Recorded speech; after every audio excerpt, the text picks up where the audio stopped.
بسم اللہ الرحمن الرحیم۔ السلام علیکم ورحمۃ اللہ وبرکاتہ۔ سامعین محترم، آج ہم آپ کو ایک ایسا مجرب عمل بتانے والے ہیں جس کے کرنے سے اللہ رب ذوالجلال رزق ہی رزق عطا فرمائے گا اور رزق میں وسعت پیدا فرمائے گا۔ سامعین محترم، یہ ایک مجرب عمل ہے۔ اس کے کرنے کا طریقہ آپ کو بتانے والا ہوں۔ آپ لوگوں نے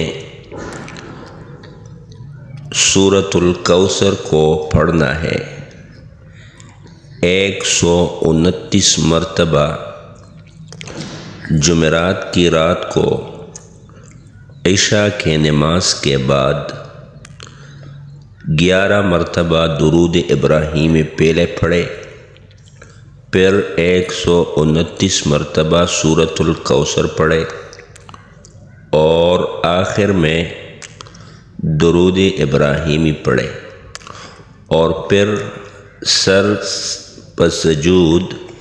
سر سجدے میں رکھ کر اللہ رب العالمین سے اپنی خواہش کا اظہار کرے۔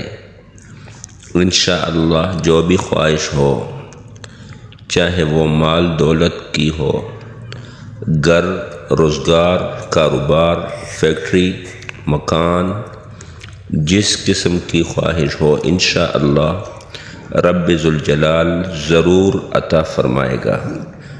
اگر ویڈیو اچھی لگی ہو تو ویڈیو کو آگے صدقہ جاریہ سمجھ کر شیئر کریں۔ جزاکم اللہ خیرا کثیرا۔